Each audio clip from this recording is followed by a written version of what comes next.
문재인 전 대통령의 딸인 문다혜 씨가 주말 새벽 3시 가까이 만취운전을 하다가 사고를 했어요. 네. 그래서 당연히 이거 면허 취소가 됐고 뭐 이제 처벌을 받을 텐데 뭐 이미 좀 아시는 분 계시겠습니다만 5일 그러니까 토요일 새벽 2시 51분경 거의 새벽 3시니까 뭐 다음 날이 바뀌는 그런 상황인데 이태원 해밀턴 호텔 앞 삼거리에서 캐스퍼를 몰고 우회전해야 되는 데서 좌회전하다가 택시하고 부딪혀서 택시기사가 경상이지만 부상을 입게 된 그런 사건입니다.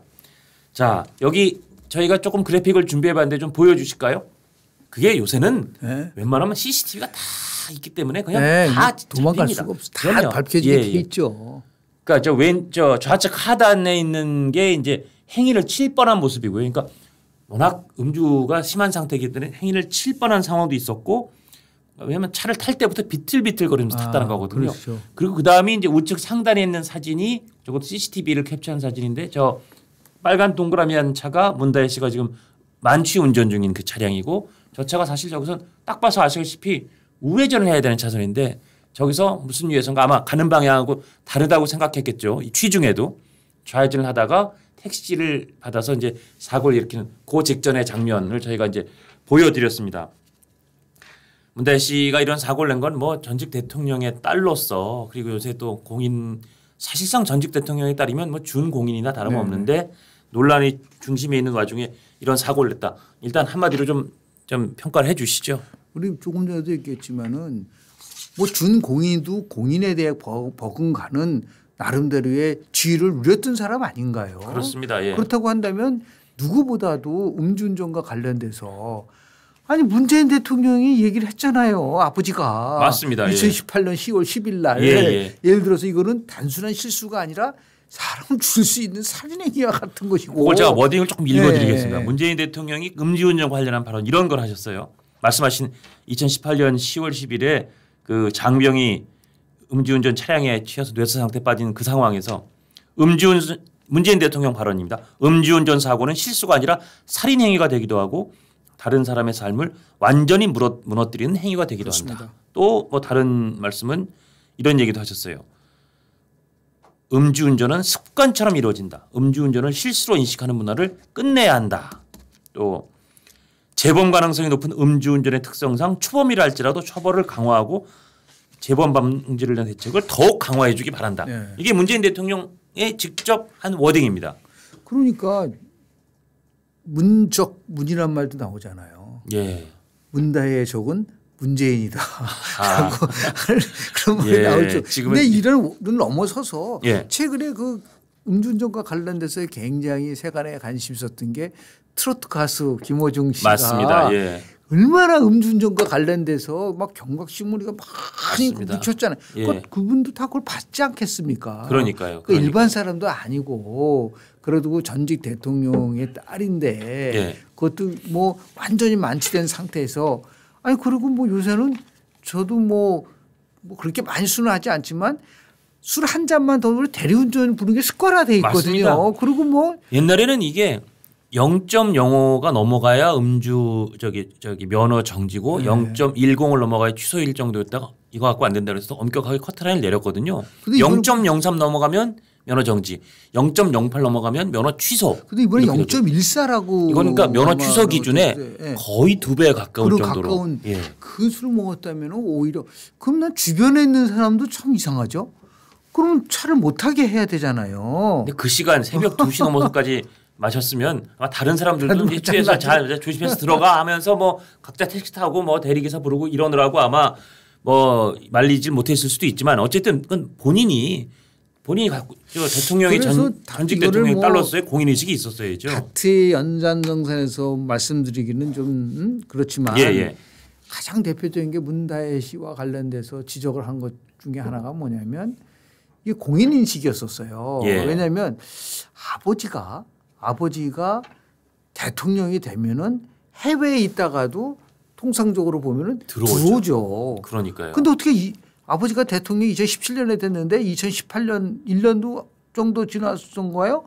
태국으로 했잖아요. 물론 헌법상 이주할 수 있는 거주의 제한이 있지만 그래도 조금이라도 한 번만 더 깊이 생각하면 아 이거는 아닌 것 같다. 왜냐하면 그 이주했을 때 오는 여러 가지 절차라든지 또는 아 그거를 그냥 내버려둘 수 있나요? 시큐리티가 있잖아요. 대한민국 경호를 해야 된단 말이에요. 그 경호 인력에 간 비용만 뭐 10억대에서 수십억이다 그런 보도도 나왔었어요. 근데 그거는 왜 안 밝혀지죠?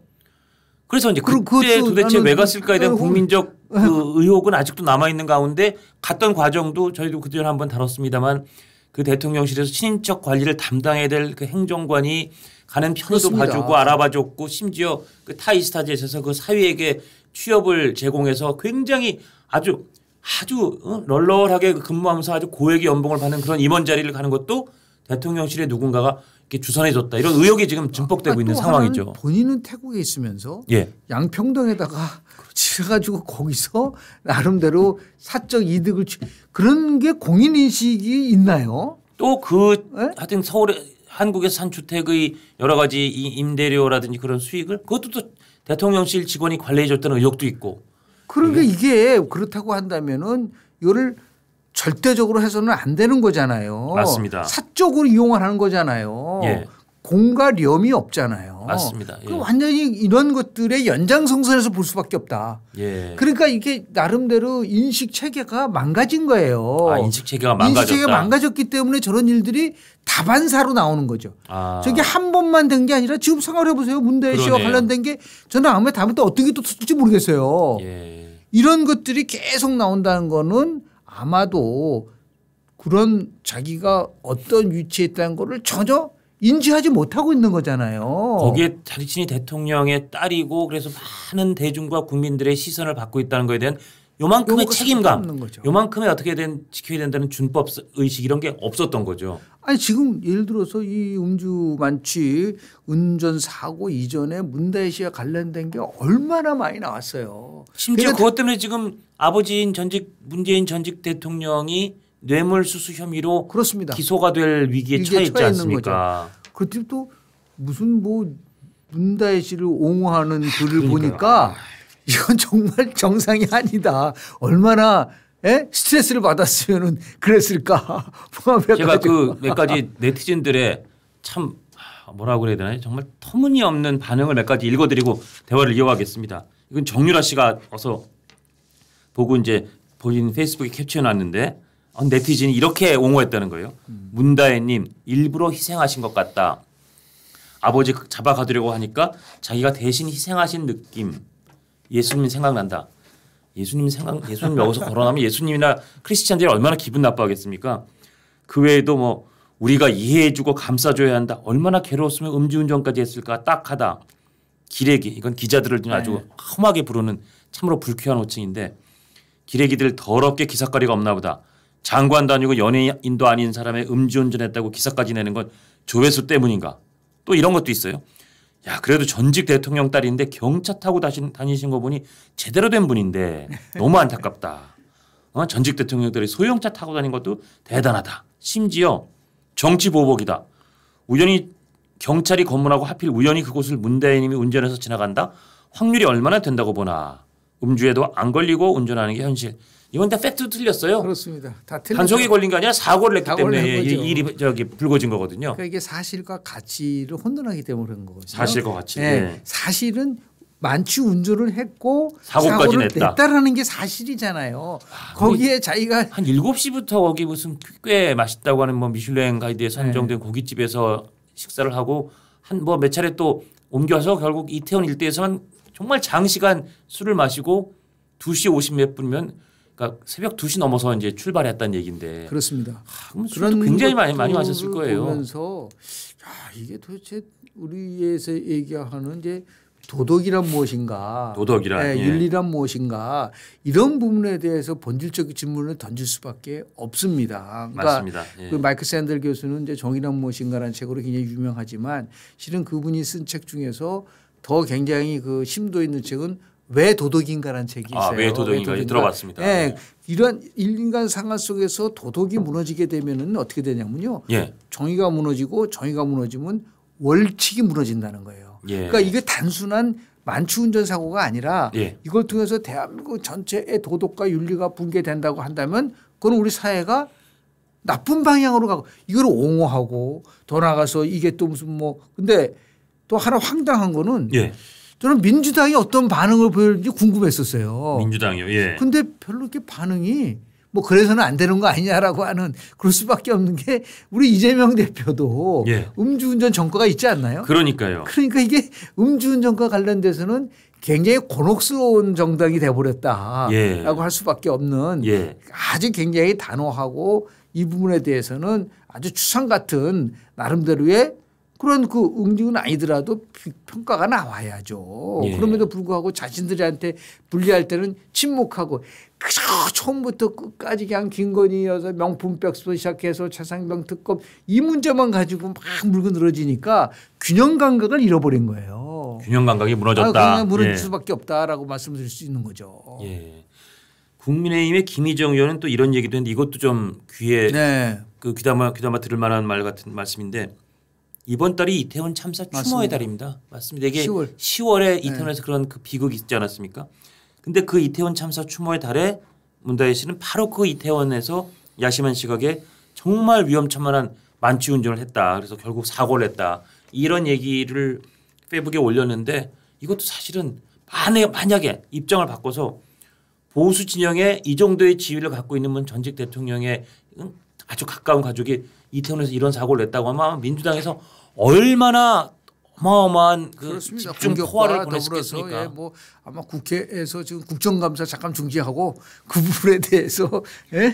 이거 뭐 수십 명의 증인을 세우고 막 그랬을 가능성도 있을 정도로 예. 그러니까 이제 항상 말씀을 드리지만은 생각이 잘못 때문이요. 그 결과는 비정상으로 나오는 겁니다. 예. 그렇죠. 생각이 잘못되면 결국은 그게 쌓여서 버릇이 잘못되고 행동이 잘못돼서 나쁜 결과로 이어지게 되는 거죠. 그러니까 이제 아마 무슨 뭐 지금 뭐 문다혜 씨나 그 아들 문준영 씨에 관련돼서 많이 얘기하는 게 뭐 문재인 대통령의 아픈 손가락, 그건 아픈 손가락이 아니에요. 평소에 나름대로 우리가 사회 가정이라는 게 있지 않습니까? 예. 이 사회 가정이라는 거는 그 사회가 지향하는 가치를 내재화하는 거거든요. 그럼 이 사회 가정 속에서 가장 중요하게 엮이는 5가지의 나름대로의 우리가 얘기하는 조직이나 아니면 단체가 있어요. 제일 첫 번째는 가정입니다. 그렇죠. 예. 이 가정에서 부모가 계속해서 자식들에게 중요한 유대인들이 그런 걸 아주 굉장히 잘하지 않습니까? 맞습니다. 예. 그것처럼 가정에서 어떤 교육을 잘 시켜야지 아이들이 반듯하게 그러니까 된 사람 난 사람 든 사람 얘기 들어봤잖아요. 예, 예. 그러니까 많이 머리가 좋은 게 아니라 정말 된 사람이 돼야 되지 않습니까? 그 기본 틀 얼개는 사실 가정에서 갖춰주는 그렇습니다. 거죠. 그렇습니다. 두 번째가 학교고 예. 세 번째가 자기가 다니는 예를 들어서 뭐 동아리라든지 동료 그룹인 거고 예. 그리고 네 번째가 결국 직장과 같은 데서 하는 예. 그 나름대로의 사회 마지막이 실은 언론이에요. 미디어. 언론, 예. 그래서 언론에서 이 음주운전과 관련해서는 뭐 제가 볼 때 연중 캠페인 포함해서 얼마나 많이 안 된다. 이거 살인행위다 해서는 안 된다라고 했잖아요. 예. 이 5가지에 있어서가 다 무시됐다는 거예요. 맞습니다. 그러니까 이런 것들이 단순한 만취 음주만 나온 게 아니라 동시다발적으로 여러 개가 쌓이다 보니까 빵 터져 나온 거가 되기 때문에 예. 그런 면에서 보면은 무슨 뭐 아픈 손가락 이런 표현 쓰지 말고 수신제가 치고 평찬하잖아요. 예. 수신제가는 없는데 어떻게 치고 평찬을 할 수 있겠습니까? 예. 이거는 많은 부분 속에서 지금 문다혜 씨와 문재인 대통령 관계지만 현직에 있는 정치인들도 이 부분에 대해서 깊이 숙고해야 돼요. 예. 과연 수신과 제가를 내가 하고 있느냐 내가 지금 예. 그래야지 치고 평찬을 할 수 있는데 수신제 가는 없이 치고 평찬을 하려고 하니까 여러 곳에서 파열음뿐만 아니라 결국은 사고가 나는 거예요. 예. 그런 면에서 보면 지금 우리가 문다혜 씨에 대한 부분에 대해서 분명히 잘못한 거라고 얘기를 하면서도 이것이 갖고 있는 사회적 파장을 토대로 해서 뭔가 우리가 교훈을 얻어야 된다. 그런 의미에서 단순한 개인적 일탈로 볼 게 일탈로 봐서는 안 된다. 근데 이게 너무 많은 거예요. 한국 사회에서는. 예. 제가 볼 때는 뭐 다른 것도 비슷한 유래가 또 터질 가능성이 높기 때문에 예. 이럴 때 도덕과 윤리에 대한 부분들이 결국은 정치의 중심이 돼야 되고 우리 사회를 이끌어가는 지도자들의 가장 중요한 것은 결국은 애민과 숙이다. 예. 그러니까 정말 국민을 사랑한다고 하고 수기는 자기의 수기. 이거는 고 한반도 선진화재단 박세일 선생님이 예. 돌아가시기 전에 예. 지도자의 길이라는 그런 그 표를 썼는데 4가지를 얘기를 했어요. 예. 가장 중요한 게 애민과 수기다. 애민과 수기. 애민과 수기가 없는 사람들은 지도자가 돼서는 안 된다라는 거예요. 예. 예. 그러니까 이런 부분들이 과연 허술하니까 그러니까 제가 정치를 하기 전에 철학이라든지 더 나가서 도덕이라든지 윤리에 대한 거를 전혀 없이 어느 순간 벼랑간 딱 권력을 잡다 보면은 이런 허술한 것이 결국 터져나올 수밖에 없다. 예. 자, 애민과 수기 이건 정말 여러 정치 지도자들께서 귀담아 들으셔야 될 그런 아주 경종과 같은 말씀 같고요.